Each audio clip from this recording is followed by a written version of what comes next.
insightful to me. Lalo na kasi dito sa project na to, we're playing detectives. So,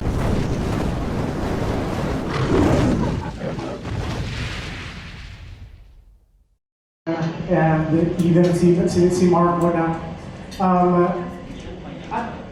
I want to be able to impart with them kung ano yung kumbaga ano yung mga pinagdaanan ko rin in the acting process. So it's my job here to guide them para hindi sila maligaw, and ini-explain ko rin sa kanila na as a director, iba-iba yung sensibilities namin. So iba-iba yung mga directors na makakasalamuhan nila. So yeah, that's my promise to them. Naalagaan ko na mabuti yung character, and I will make sure po na each character will shine for this project. Thank you, Ms. Maricris. Thank you so much, Ms. Maricris. Up next is Von Galinario ng TV5. Hi, congratulations. My question is for Dylan and for Jada. Hi, Jada and Dylan. I believe this is your first time working together, di ba? And of course, Jada, this is your first Viva One project, and Dylan, this is one of your biggest roles yet. How did you work on your chemistry para mapalabas sila Loki at of course, yung character ni Jada? well, in terms of working on our chemistry, I think right off the bat, sa ano pa lang yun yung teaser shoot. Actually, that was the first time that Dylan and I had met. I think we made it a point na we were able to chat and really talk about each other's background, tsaka yung mga shared interests natin. Like, we both enjoy music and also, as related to Project Location, nag-usapan namin mga characters namin. And I think doon sa, habang nasa journey kami in understanding our characters, we understand each other more. So, ayun, siguro yun yung part ng process namin. And sa tingin ko po parang every time na nagkakasama kami pag editing Project Location, I think mas nade-develop talaga yun ng natural. It's not something that I personally felt was very difficult for it to happen. I feel like it just happened organically. Yes, actually I agree. Hello po. Thank you for that question po. I actually agree with Jada. We worked sa teaser, sa look test, and yesterday sa Victorial. And every time na we get to work, yun nga, parang develop yung chemistry namin. Hindi naman planado yung mga moments pero it just happens, it just builds, it grows, and yun, very thankful kasi sa unang meet pa lang namin ni Jada, ang gaan niya kasama, and for sure, magaan din siya katrabaho. Naalala ko first time namin teaser sa teaser video, nag-TikTok agad kami.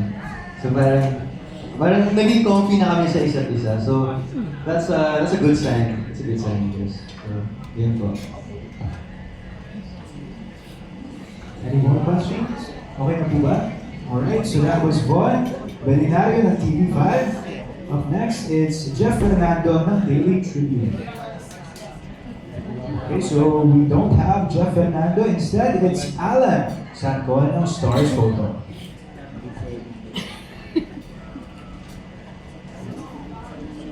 Hello again.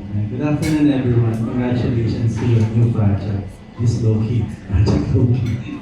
Kaya tanong ko lang si Direk parang di namin kami Direk yung tawag namin sa'yo, di ba? Pero tanong ko lang kasi parang, I don't know, correct me if I'm wrong, this is your first directorial job ng series, di ba? Series ba? This is your first time to direct series? I've done po with another production, a series na, yes, I got to do a series na po, but not with Viva po. Okay. Yes.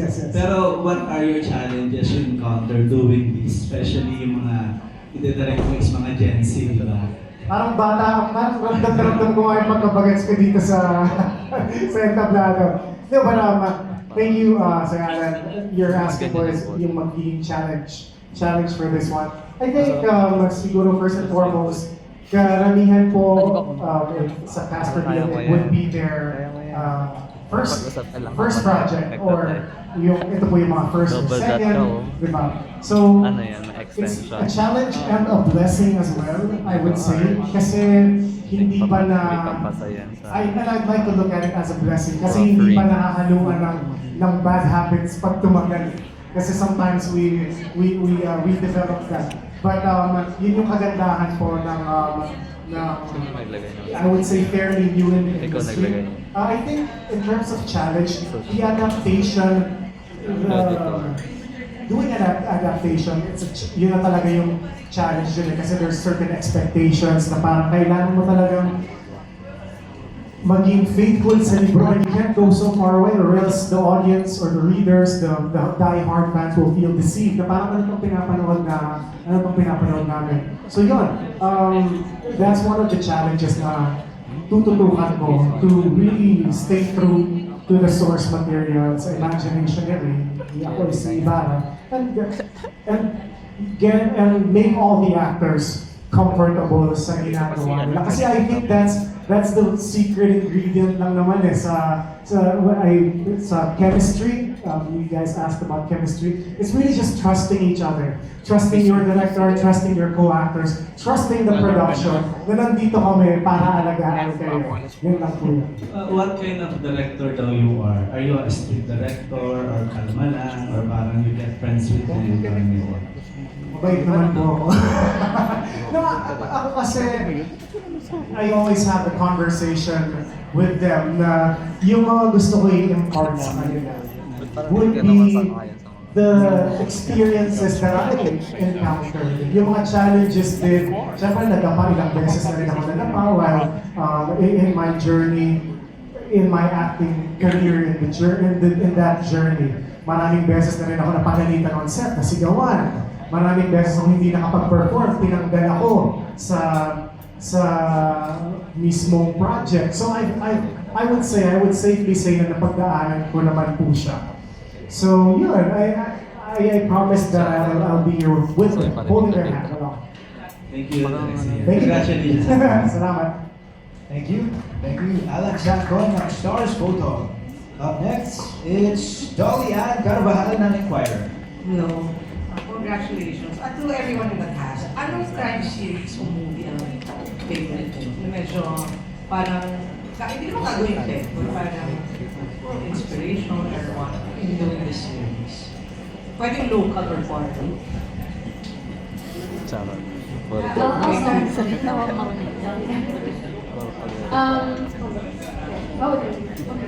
Well, ako po, I would say that, well, my mom has always been a big fan of true crime. So I did kind of grow up being exposed to that. Actually, habang naguhugas na siya ng yung mga documentary. Pero I think for me, one of the things that was encouraged by Direk as well, and I think, based on reading the Wattpad novel, I think Sherlock Holmes is a big inspiration. Medyo ganun talaga yung format nitong series na to. I would also say it kind of reminds me of Nancy Drew in some ways, but I would say maybe this is darker.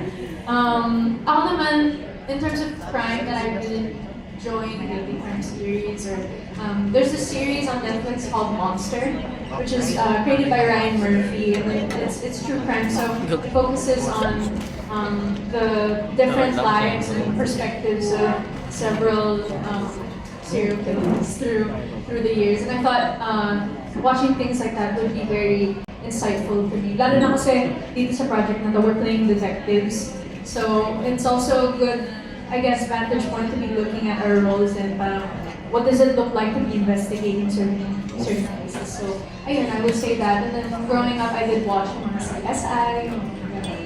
So ayun, that would be my experience in watching TV.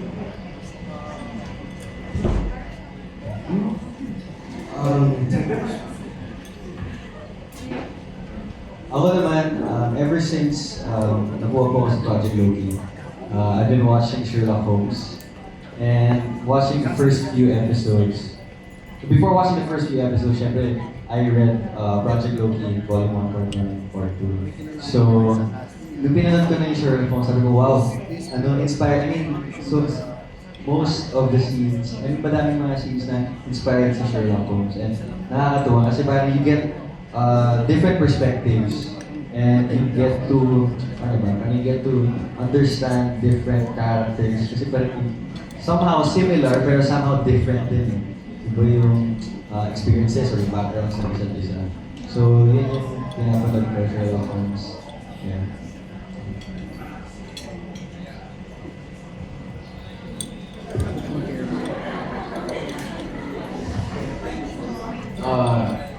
Ako po, yung Riverdale, yung season 1, yung specific sa season 1, yun yung pinakamaganda para sa akin. And, Prison Break, tapos, pwede lang siguro si Batman. World's Greatest Detective din. Scooby-Doo. That's my preparation. No. Yeah, I mean, we're gonna pull up with a band. I've been watching a lot of, actually kasi I've asked, like, tinanong ko kayo next sabi, direct, ano bang pelikula pwede namin panoorin to take inspiration and reference from? And he specifically said one Sherlock Holmes. But since, of course, makakalimutin ako, I forgot that one and I didn't know which one it was. So I just ended up watching every night whatever new Sherlock Holmes was popping up on the screen. So I watched the old ones and the new ones. But it was useful because I got to see how you can pick up different characters from the different Sherlock Holmes and kind of like play with it and see what can happen inside as a character and make it your own. For me po, yes, kasi same siya na sa school nangyayari. At the same time, may investigation din nangyayari. Ayun.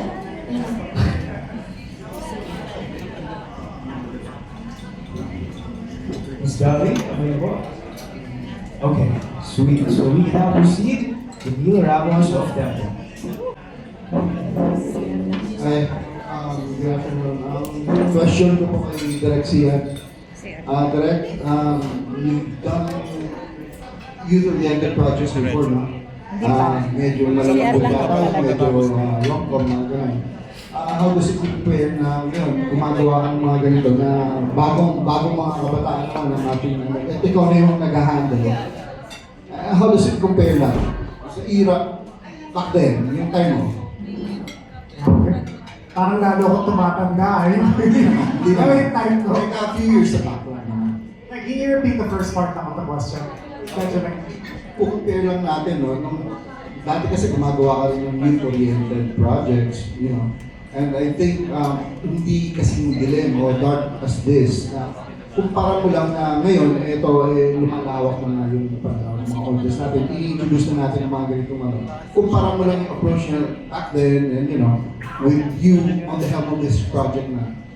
Yes, sir. Thank you. Maraming salamat for that question.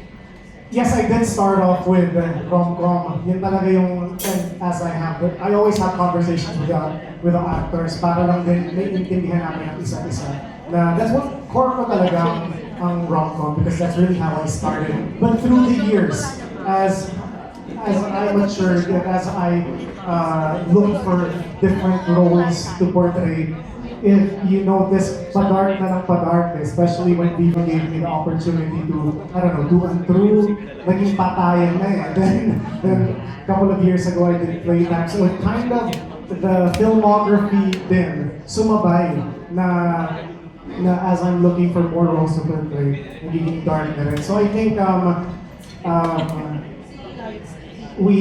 want this series to be dark, to be shot as kung paano siya sinulat, which is bloody,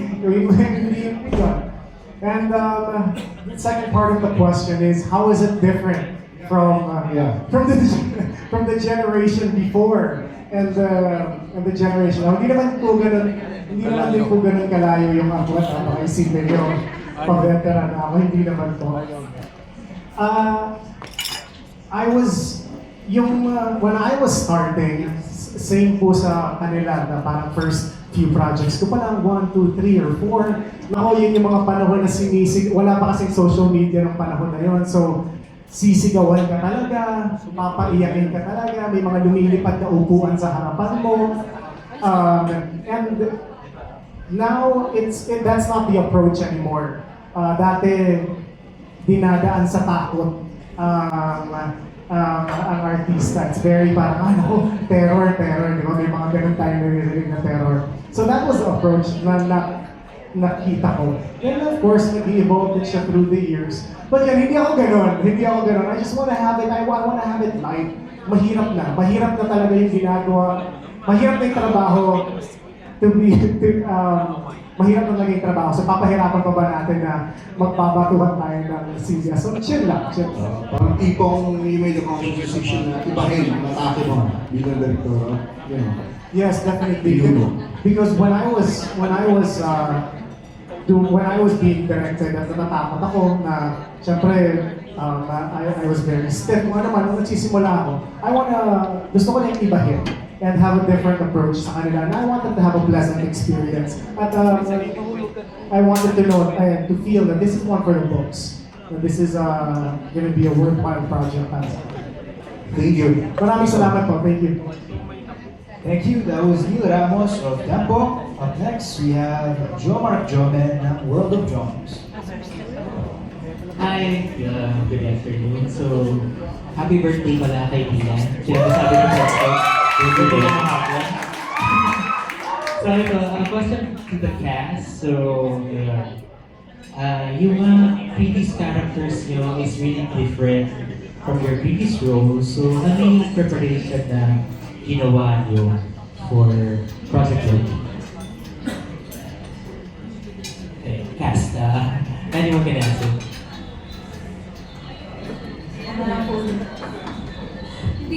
Ako naman po, when it comes to preparation, well, for starters, nung finish pa lang po sa aking project na to, my first thought was like, I have to read the book. I asked for the link of the story immediately. Kasi ako, as a Wattpad reader and fan, ever since I was younger, alam ko po at naiintindihan ko kung gaano kalaki po yung responsibility to be able to bring to life these characters that were, coming from the brilliant minds of si Bada.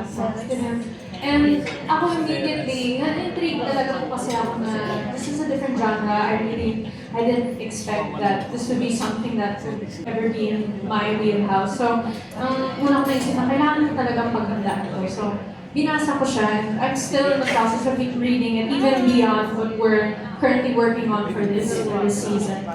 So, volume 3 po ako. I was telling Rain earlier.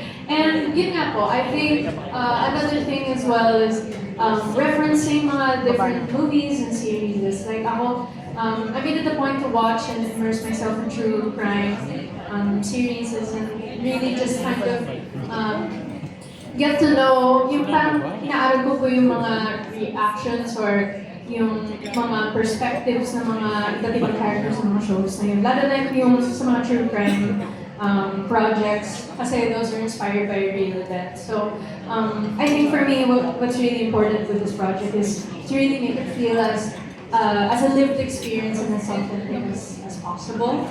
Kasi I understand that as a reader, even though that these characters are fictional, they feel real for readers. And I think for me, that's what I wanted to do for Lorelai. So, ayun, pinag-aralan ko lang siya. To this day, I feel like I still am getting to know Lori day by day. Ang dami kong mga bagong discoveries sa kanya. And I think also, I also wanna give a shout out to Rain, si para na he really is also one message away. Nafe-feel ko sa kanya na yung support niya. I think it's really helpful in terms of preparation na you can message him anytime in order to ask him any questions about the character and also consultants with Lexi. So, ayun. So I guess in terms of my preparation, it's been heavy in nature because of the material, pero overall magaan yung experience sa pagdating ng araw.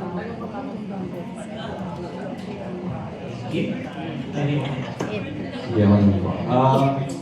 Coming from Seducing Tripal na SDT and playing Tripal mo kasi ano siya very light, makulit, tapos umingiti, tumatawa. And right now na, if we're gonna compare to Loki, it's very different. So, very different personality. So, malaking adjustment siya.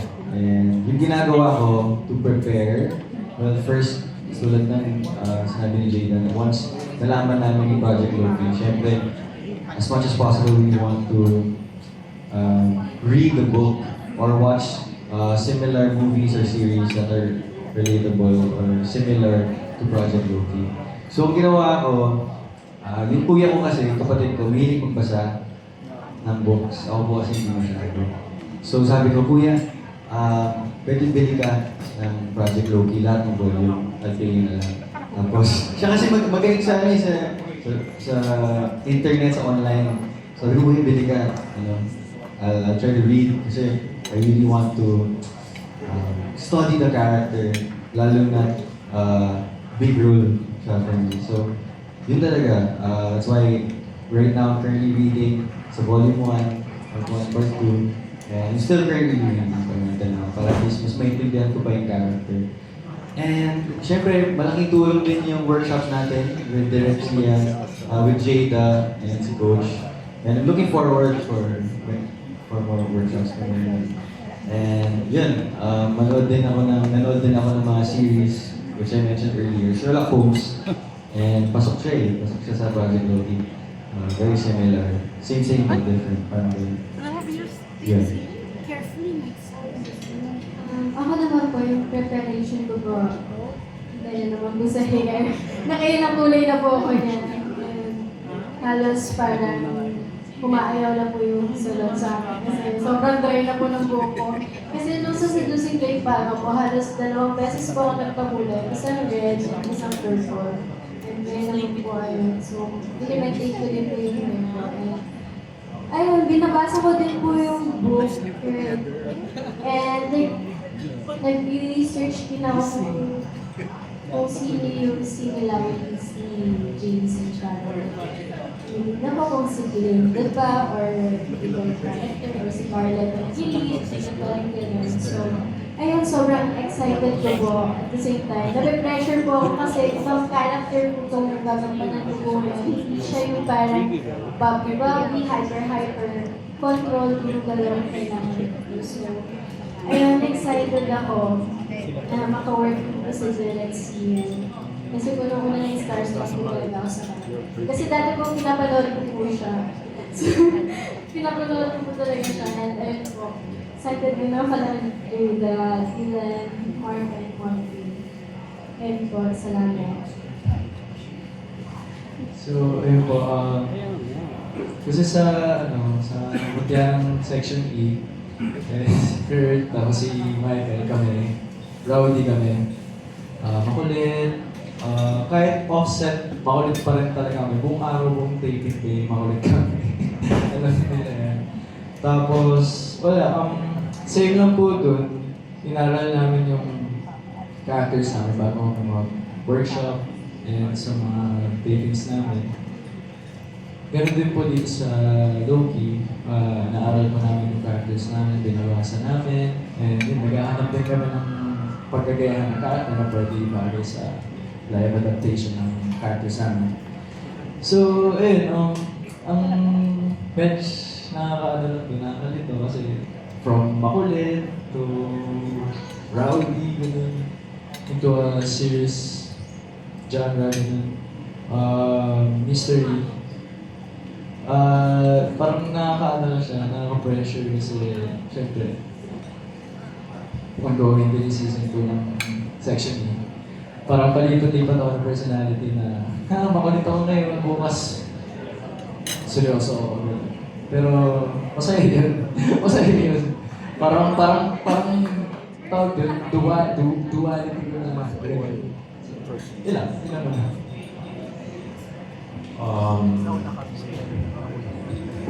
Come on, let's all give him a big round of applause. For me, I feel like it's the opposite of Martin, actually, because the challenge is going to be coming from Calix, which is actually kind of similar to Luthor. And I was like, okay, how am I gonna make it different? Because they're both nonchalant, they're both like authoritative. Like, damn, they're just boxing in the same role again. Wait. So now, you know, again, as an actor, I would like to give a different performance, different from Calix, and hopefully, you know, it usually takes me like a week after I have the script and I see the set and I kind of get the grind of it with everyone. It takes me a week. I don't know how long for you guys, but it takes me a week of me messing up on set, direct, letting you know ahead of time.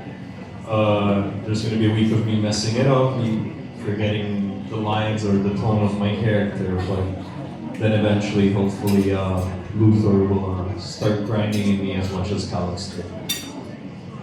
Thank you so much. Excited na ang lahat sa Project Loki and trending na rin kayo ngayon. Yeah. As we speak. Okay, thank you. Well, good jobs. We appreciate it sincerely. On to Carlos Aragon ng Mega Pelikula. Hello. You're going? Yeah. Congratulations. Derek and for the cast. Sinabi nyo na nabasa nyo na yung or binabasa nyo na yung sa inyong lahat, ask ko lang kung ano yung favorite or napupusuan yung scene doon sa book na gusto nyo nang magawa sa show.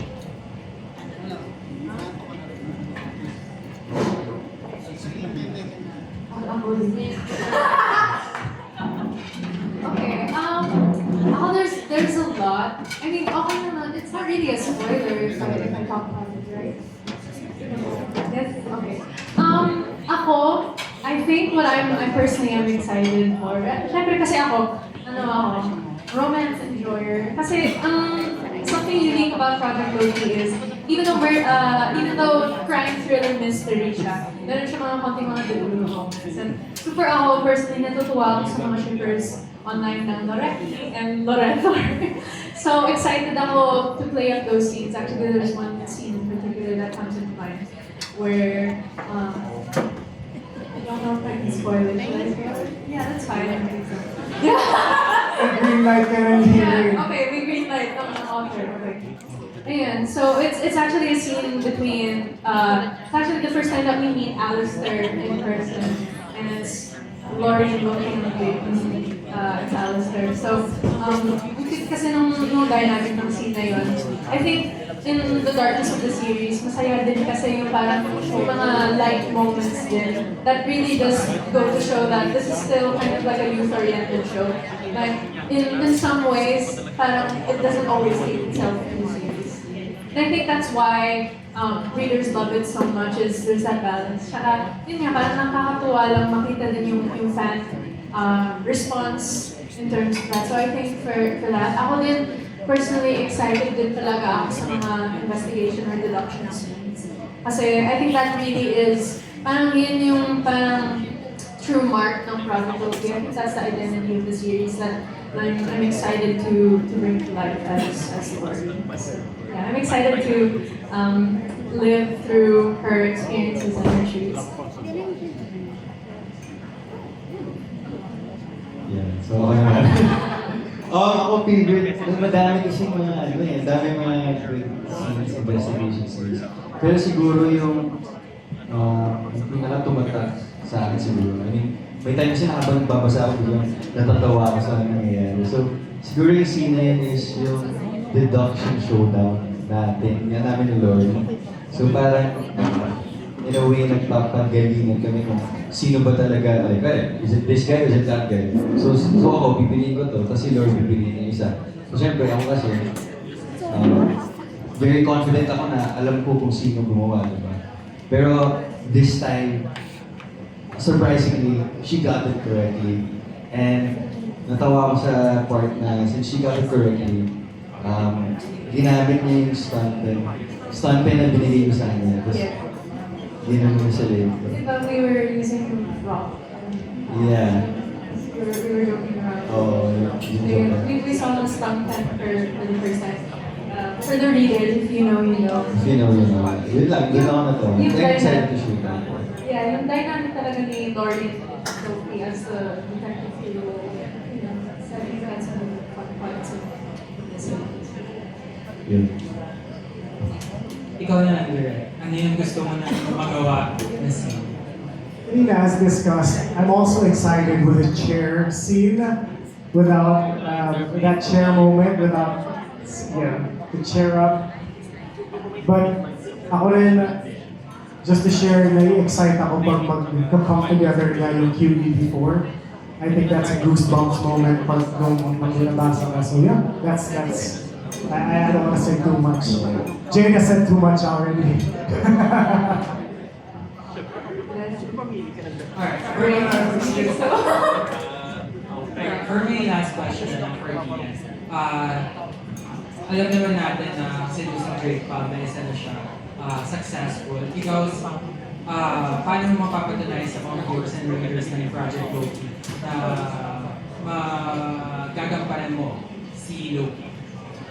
Well, first of all, nung natanggap ko yung project ko sa Losing Drake pa, I promised myself na to just give my best and do my best. Kasi syempre, kasama ko yung mga co-actors ko na magaling, sila Direk, Chris, sobrang galing. So, andun yung pressure, pero yung pressure na yun, it motivated me, it inspired me to talagang aralin yung role. And this time, I promised myself to do the same thing. Just to give my best always. To study the material, to listen to the directors, to trust my co-actors. So, yun yung mga ways para maging magampanan yung role ko and maging successful yung project. Alright, thank you so much and congratulations. And happy birthday. Thank you so much for salamat po.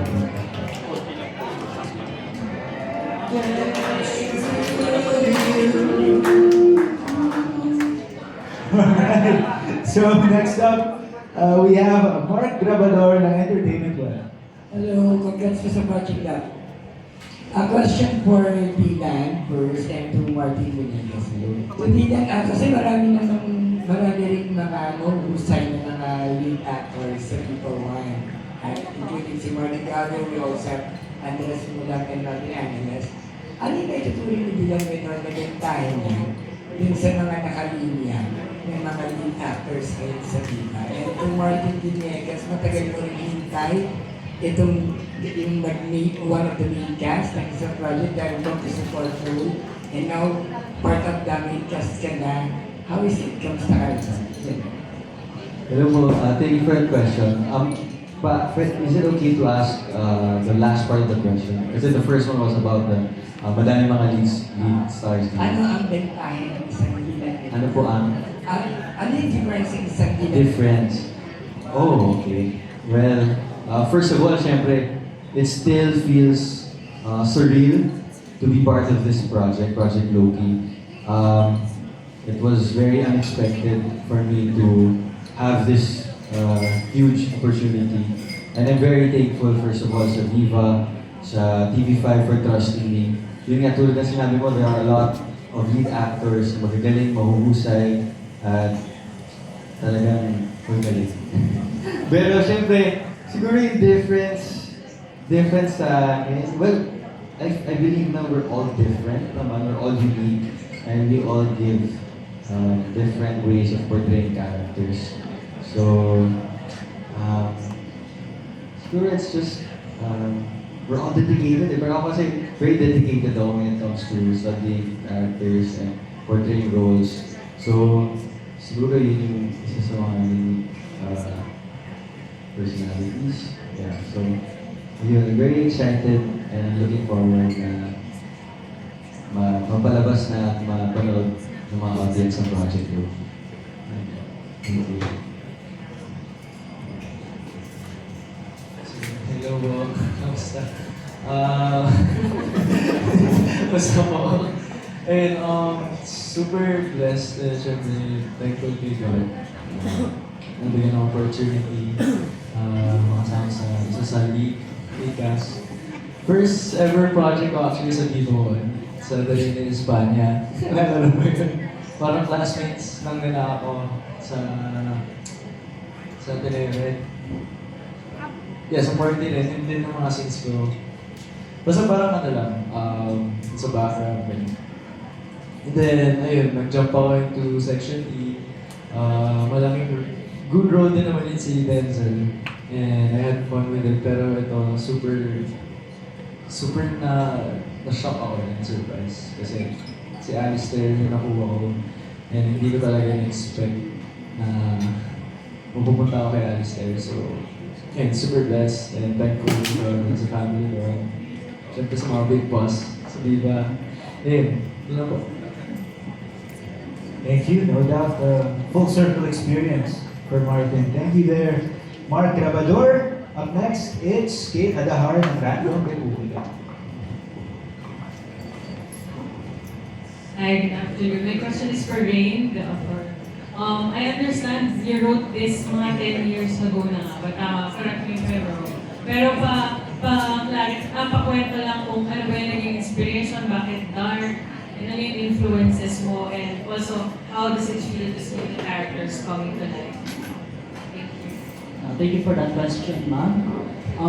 As they mentioned kanina, Project Loki is heavily inspired by Sherlock Holmes kasi during the time that I was writing it, the BBC version was probably airing or just finished airing. So I thought to myself, why don't I create a story where I put Sherlock Holmes in a teenage body and studying the Philippines. Parang ganun po yung elevator pitch or yung logline doon sa concept ng Project Loki. So it started there. And as I wrote more scenes, as I introduced more characters, nagdevelop yung kwento hanggang sa nag-branch out na siya sa iba't ibang cases, sa iba't ibang storylines, sa iba't ibang plot threads. So parang I wanted to own the story despite it being inspired. Another inspiration probably is Detective Conan. If you're familiar with the anime or the manga, or even the movies and the live action adaptation. So when I was a child, probably 20 years or 25 years ago, I was watching that anime sa GMA7 and first episode pa lang nahook na ako. Kaya subaybayan ko na about episode. Umuwi ako maaga from school just to watch the episode airing probably 4 or 5 p.m. Then I got inspiration from those two media, and I came up with Project Loki, and I developed and I expanded the universe na nabuo. As for the actors that are playing the characters, I am happy and satisfied with the casting na ginawa ng Viva One. Doon pa lang sa noong na-announce na magkakaroon ng live action adaptation ng Project Loki, medyo kinakabahan ako kasi the climate was quite controversial or quite chaotic back then. So I was very, very hoping na maging positive yung reception. And when I was informed actually of the first 3 cast members, Jada, Dylan, and Marco, I was relieved. I'm not super familiar with their body of work before being announced to me, except for Marco because I watched during Espana and some episodes of the University series. Kaya when he was cast as Luthor, before pa na-announce siya sa akin, isa na siya dun sa mga top contenders dun sa role ni Luthor. So sabi ko,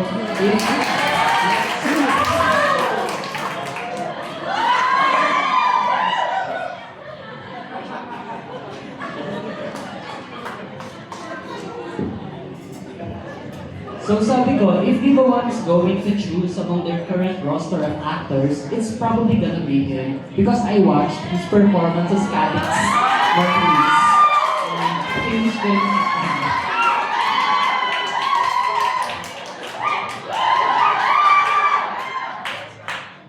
Yes, and I'm sure na doon sa mga nanonood, at even doon sa nandito ngayon, narinig nyo paano siya magsalita, narinig nyo paano siya mag-act, nakikita ko sa kanya yung vision kung bakit siya ang napili. And Viva One was guided talaga with the character guide and they really followed and looked for someone who perfectly fit the descriptions of Luthor Mendez.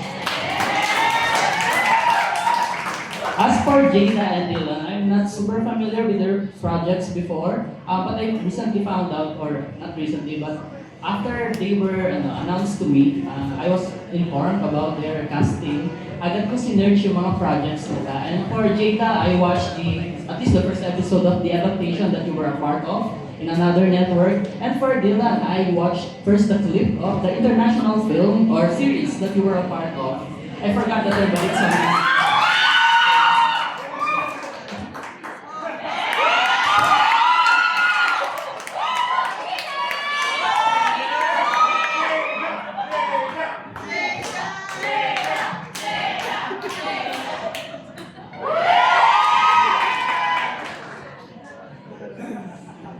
I also watched Seducing Drake Palma, so I'm familiar with Drake Palma. And of course, si Yumi Garcia. Sabi ko kung magkaka-Jamie tayo, she is one of the contenders talaga. And,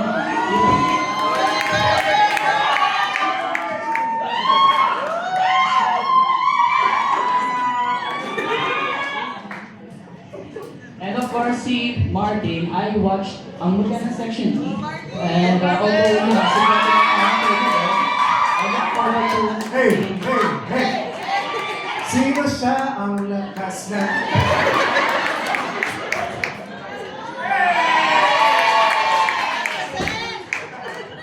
So I look forward their performances as the QE4 and of course si Marcos Luthor, and I hope that the fans or the readers will welcome them with open arms as they take on their roles. Thank you. Congratulations. Thank you both. Yan ang nagwawakas ng ating Q&A. Now I invite everybody on stage, please stand up for a quick photo op. Center stage.